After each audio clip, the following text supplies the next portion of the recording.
ఒక్కొక్క జీవన రీతికి తగ్గట్టుగా ధర్మం ఉంది ఇక్కడ. కనుకనే ఇందులో అందరూ ఒకటే నేర్చుకోవాలనుకోకూడదు.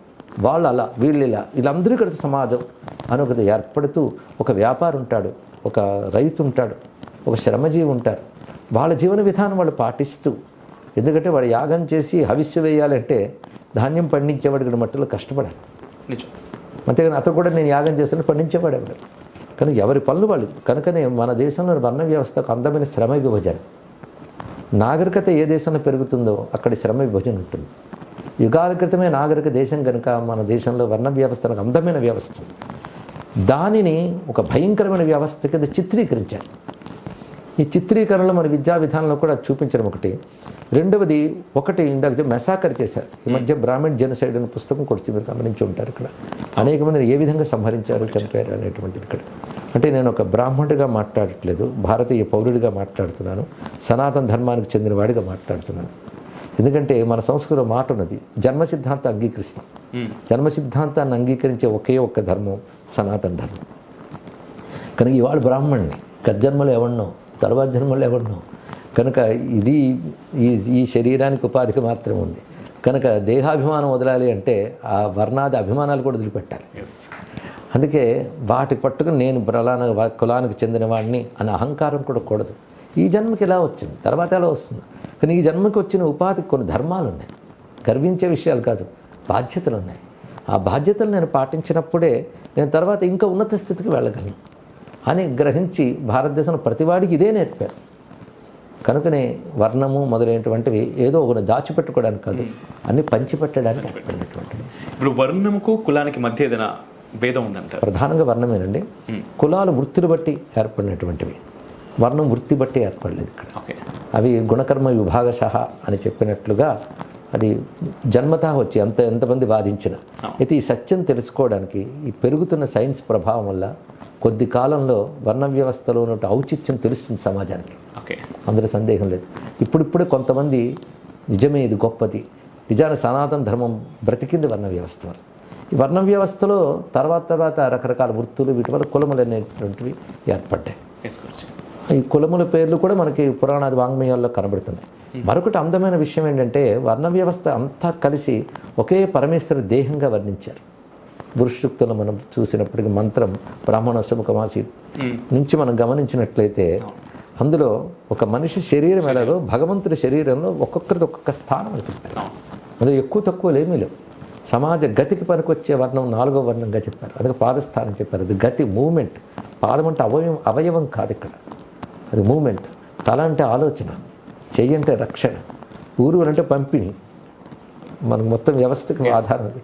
కనుక ఇవి చేసే 4 ప్రతి సమాజంలో ఉంటుంది. ఏ దేశంలోనూ, ఒక నాగరిక దేశంలో ప్రతి చోట ఈ 4 ఉంటాయి. కనుకనే వర్ణ వ్యవస్థ అనేది ఒక సహజమైన విశ్వ వ్యవస్థ, యూనివర్సల్ ఉంది అది. అందుకే మీరు గమనిస్తే లోతుగా వేద పురాణాల్లో గమనిస్తే దేవతల్లో ఈ వర్ణ వ్యవస్థ ఉంది, గ్రహాల్లో వర్ణ వ్యవస్థ ఉంది, రాళ్లలో వర్ణ వ్యవస్థ ఉంది, వృక్షాల్లో వర్ణ వ్యవస్థ ఉంది. ఇక్కడ అంటే రాళ్లలో వర్ణ వ్యవస్థ అంటే దానిలో బ్రాహ్మణ శిల ఇవి కనిపిస్తాయి. అది శిల్పశాస్త్రం వాళ్ళకి తెలుస్తుంది. అంటే దేనికి వాడుకోవాలి అంటే అనుపయోగమే, దేనికి వాడుకోవాలి ఇక్కడ.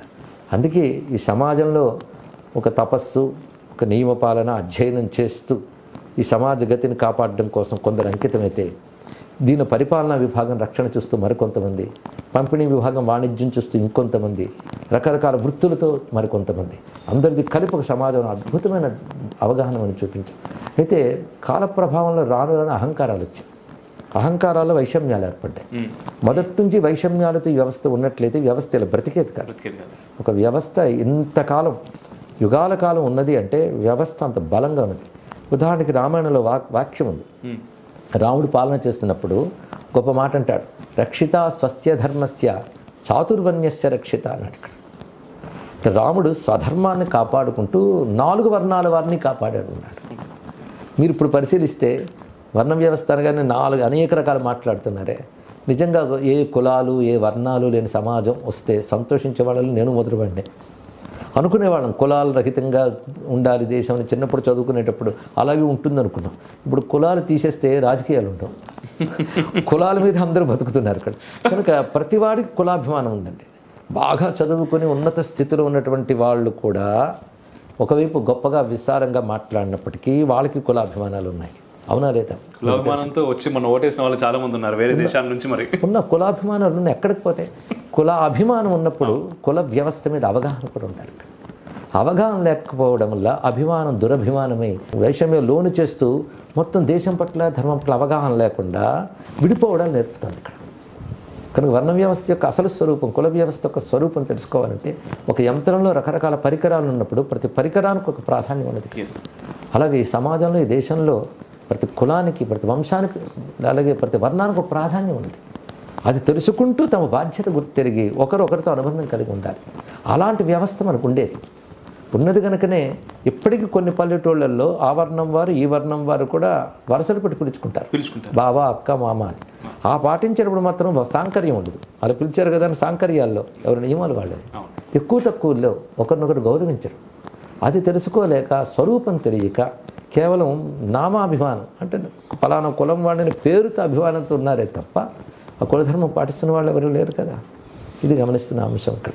కానీ వృత్తులు బట్టి కాకుండా కులాలకు పరంపర ఉంటుంది. కానీ వృత్తులు బట్టి కులాలు, వృత్తులు బట్టి వర్ణాలు అనే మాట కంటే ఒక పరంపర బట్టి, ఒక సంప్రదాయం బట్టి ఉంటాయి. అందమైన ఆచారాలు ప్రతి కులంలో ఉన్నాయి, ప్రతి పద్ధతిలో ఉన్నాయి. భాష కూడా అలాగే ఉంటుంది ఇక్కడ. దేని అందం దానిదే, ఇది గొప్పదని చెప్పడానికి లేదు.